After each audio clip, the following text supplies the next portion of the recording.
Okey, Assalamualaikum warahmatullahi wabarakatuh. Apa khabar semua? Okey, hari ini cikgu nak sambung nota pengajaran bahagian yang kedua, kestabilan dan kemakmuran negara kita, iaitu hari ini adalah kemakmuran. Okey.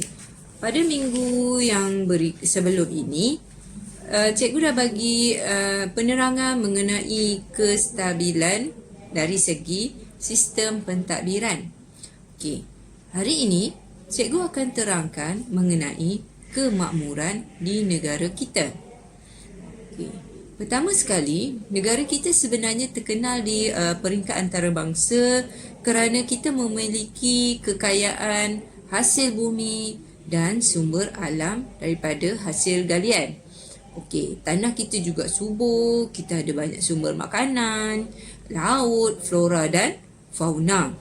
Okey, bila munculnya aktiviti perdagangan, ini kita ada pelabuhan perdagangan yang strategik, membolehkan hasil sumber kita ni seperti hasil bumi, hasil alam diperdagangkan di seluruh dunia.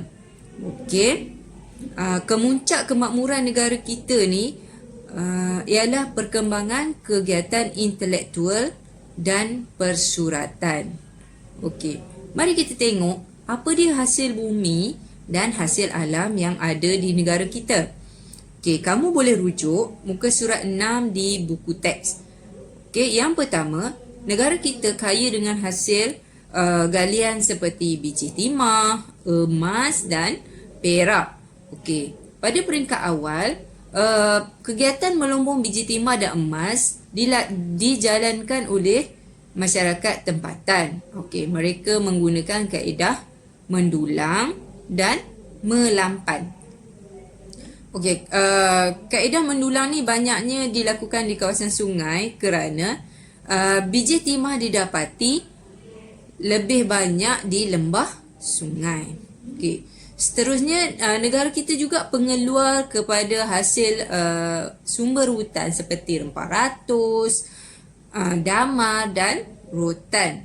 Okey, hasil hutan ni didapati di negeri Melayu, Sabah, Sarawak. Contohnya kayu kayan, damar, rotan, okey, getah jelutung, kayu gaharu, kayu cendana. Semua hasil hutan ni dipasarkan, dijual kepada pedagang Cina, Jepun, Siam dan India. Okey, selain daripada itu, hasil laut negara kita adalah seperti sirip ikan hiu, timun laut, rumpai laut dan mutiara. Okey, disebabkan negara kita kaya dengan hasil hutan, masyarakat zaman dahulu banyak memanfaatkan hasil alam. Contohnya, mereka telah menghasilkan kraft tangan daripada mengkuang untuk menghasilkan tikar. Okey, kemudian daun pandan, daun nipah, buluh juga boleh dianyam sebagai tikar dan bakul. Okey, selain daripada membuat tikar, masyarakat Melayu juga pandai membuat perahu, membuat perabot daripada rotan dan menempa alat senjata tradisional. Okey, di Sarawak pula ada kegiatan yang dilakukan oleh masyarakat tempatan, iaitu menenun kain puar dan menyulam selendang. Okey, itu kreativiti masyarakat zaman dahulu. Okey, kita lihat muka surat 7 pula, sistem ekonomi di negara kita. Okey, negara kita ni sebenarnya mempunyai sistem ekonomi yang teratur. Daripada zaman dulu lagi, masyarakat bijak mengeksploitasi sumber alam semula jadi untuk memajukan ekonomi negara kita. Okey, mereka sebenarnya melibatkan diri dalam kegiatan perdagangan. Okey, yang di setiap negeri dia ada kemudahan pelabuhan. Okey, Selain daripada kemudahan pelabuhan, dia ada mata wang, sistem pencukaian dan timbangan dengan ukuran yang ideal. Okey. Dalam sistem ekonomi, kita akan melihat beberapa perkara yang melibatkan ekonomi terbabit. Contohnya, yang pertama kita akan lihat perdagangan dan pelabuhan. Yang kedua, timbang dan ukur. Yang ketiga, mata wang. Dan yang keempat, sistem cukai. Okey, apa yang terlibat dalam perdagangan dan pelabuhan? Negeri-negeri Melayu yang mana terletak di kawasan muara sungai mempunyai pelabuhan, sebagai contoh Pelabuhan Johor, Kedah, Kelang dan Melaka dijadikan tempat untuk mengumpul barangan dari timur dan barat. Okey, di Pelabuhan Terbabit ada seorang yang ditugaskan untuk menguruskan pelabuhan, iaitu gelarannya Shah Bandar. Okey, kalau kamu lihat di muka surat 7 ni juga, ada pelbagai rempah ratus yang diperdagangkan, contohnya buah keras, kayu manis dan cengkeh. Okey, bahagian yang kedua, kita lihat timbang, sukat dan ukur. Okey, timbang, sukat dan ukur ni ada beberapa sukatan. Contohnya, 1 leng sama dengan 2 kepul. 1 kal sama dengan 2 leng. 1 cupak sama dengan 4 kal. 1 gantang sama dengan 4 cupak. Okey. Kemudian, bila datangnya pedagang asing, masyarakat Melayu juga mengambil sistem timbangan mereka. Contohnya daripada Cina. Okey. Seperti sistem kati, tahil dan pikul. Lepas tu digabungkan dalam sukatan pikul orang Melayu. Contoh, 16 tahil sama dengan 1 kati. 100 kati sama dengan 1 pikul. Okey. Untuk emas, masyarakat Melayu juga mengambil timbangan daripada pedagang India. Contoh, 12 saga sama dengan 1 mayam. Okey, 16 mayam sama dengan 1 bungkal. Dan 12 bungkal sama dengan 1 kati. Okey. Bila British datang, pengaruh mereka diguna juga. Contohnya, ada sukatan baru yang diambil daripada British, iaitu ounce, pound, tan dan gallon. Gallon. Okey. Jadi, berapa negara yang kita ambil sukatan dan timbangan? Yang pertama, China, India dan British. British ni negaranya Britain. Okey, yang ketiga, mata wang. Okey, mula-mula pada peringkat awal, pedagang menggunakan sistem barter, iaitu tukar barang.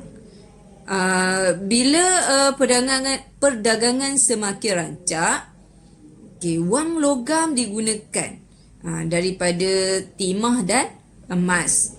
Okey, idea ni disebabkan idea menggunakan duit mata wang ni sebenarnya menjadi ikutan negeri-negeri Melayu untuk mengeluarkan wang masing-masing. Jadi, di negeri Kedah ada mata wang yang lain. Di negeri Kelantan ada mata wang yang lain.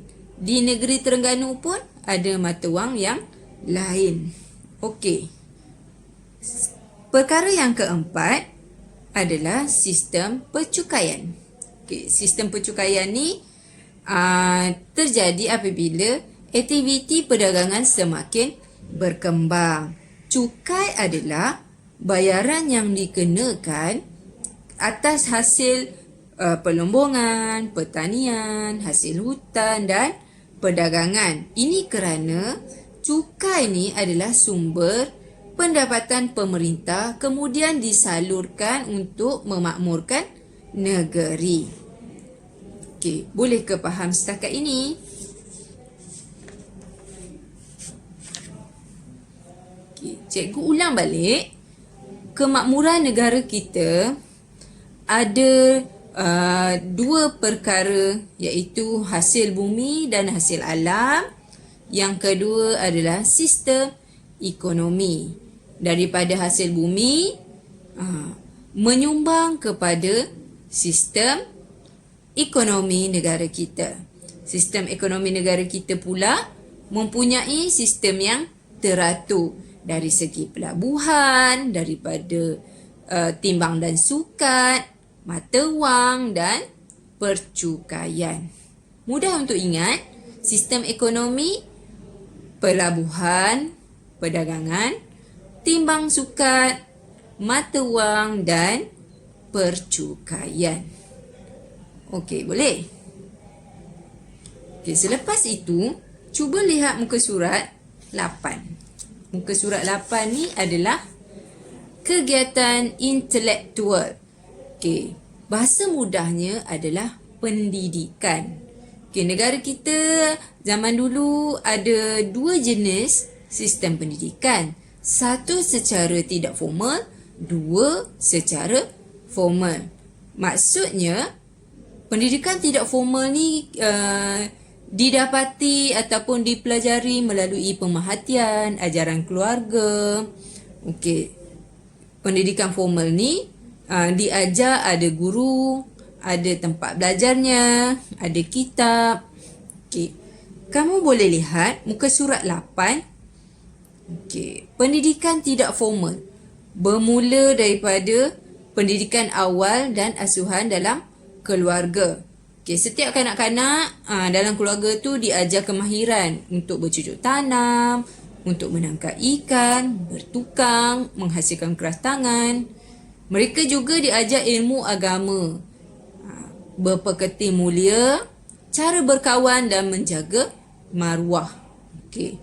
Kalau dalam pendidikan tidak formal, biasanya cara yang digunakan melalui pantun, syair, peribahasa, pepatah, pantang larang, cerita berbentuk teladan dan pengajaran. Okey, banyaklah cerita yang diceritakan. Contohnya, si tanggang anak derhaka, anjing dan bayang-bayang. Okey. Kalau di Sabah dan Sarawak macam mana pula? Pendidikan tidak formal di Sabah dan Sarawak, matlamatnya supaya mereka ni boleh berdikari apabila dewasa. Okey. Di Sarawak juga, pendidikan tidak formal diberi secara lisan. Okey, berkaitan amalan, adat turun-temurun. Contohnya cara nak berburu dan meramu hasil hutan. Bagaimana pula di Sabah? Di Sabah, pendidikan tidak formal dipelajari oleh kanak-kanak ataupun masyarakat di tempat yang mereka tinggal. Contohnya, mereka ni diajar bersawah, menternak, bertukang, berburu, memanjat, memancing serta menyumpit. Okey. Mudah saja. Maksudnya, pendidikan tidak formal dapat dari rumah secara pemerhatian, penceritaan, serta pantun, pantang larang. Itu pendidikan tidak formal. Bagaimana pula pendidikan formal? Biasanya pendidikan formal masyarakat Melayu bercorak Islam. Okay, maksudnya dia belajar agama Islam dan menekankan ilmu keagamaan. Biasanya pendidikan formal dilakukan di masjid, surau, pondok, madrasah dan istana. Okey. Untuk apa belajar di istana? Biasanya belajar di istana adalah hal mengenai pentadbiran negara, sistem politik. Okey. Di masjid dan di surau, pengajiannya merangkumi cara bacaan dalam solat, tajwid, belajar hadis, belajar fiqh dan usuluddin. Kalau di pondok, mata pelajaran yang diajar adalah Al-Quran, ilmu hadis dan bahasa Arab. Di madrasah ni biasanya ada sukatan pelajaran. Okey, ada kelas, ada tahap permulaan, pertengahan dan penghususan. Ada guru besar yang dipanggil mudir dan ada jawatan kuasa kewangan. Okey, yang ni semua boleh tengok di muka surat 9 buku teks. Okey, bagaimana pula di Sarawak? Pendidikan formal di Sarawak biasanya dijalankan di masjid dan sekolah agama. Okey, di Sarawak ada kumpulan etnik yang beragama Islam. Mereka belajar membaca Al-Quran, menulis tulisan Jawi, melaksanakan ibadat yang diajar oleh guru Al-Quran, imam dan lebay. Okey, kalau di Sabah, pendidikan secara formal dijalankan di surau, pondok serta rumah guru agama. Okey, bahasa Melayu dan tulisan Jawi berkembang dengan pesat. Jadi, bahasa Melayu sebenarnya adalah bahasa ilmu yang mana digunakan dalam dunia perdagangan. Bahasa ini digelar bahasa lingua franca. Selain itu, bahasa Melayu dia membuktikan bahawa kemampuan untuk menyampaikan ilmu agama dan ilmu pengetahuan yang tinggi. Pada masa itu, berlaku perkembangan penulisan karya kesusasteraan. Jadi, membuktikan orang tempatan sebenarnya mempunyai ramai cendekiawan yang menghasilkan kitab dan karya yang bermutu tinggi. Contohnya, Tuhfat Al-Nafis, Gurindam 12, Misal Melayu dan Hikayat Merpati Jepang. Jadi, apa kesimpulan yang kita dapat daripada pendidikan intelektual di negara kita ini? Okey. Bahasa Melayu dan tulisan Jawi berkembang dengan pesat. Jadi, bahasa Melayu sebenarnya adalah bahasa ilmu yang mana digunakan dalam dunia perdagangan.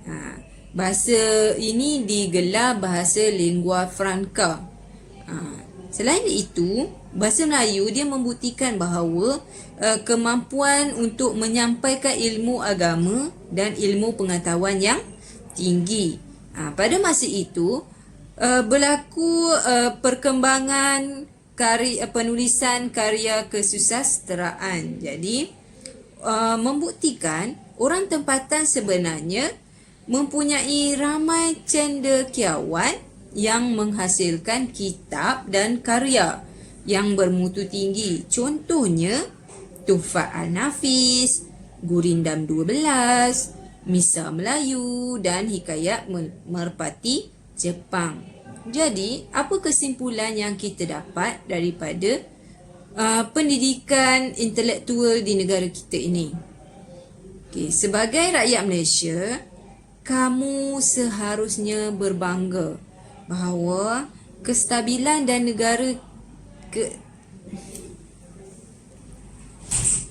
kesimpulan apa yang kita belajar hari ini, kita sebagai rakyat Malaysia, kita haruslah berbangga kerana kestabilan dan kemakmuran negara kita diwarisi oleh generasi yang terdahulu.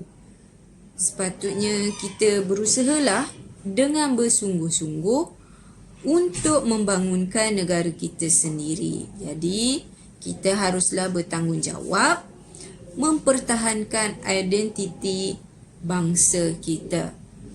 Okey, Sekian, cikgu harap kamu boleh faham.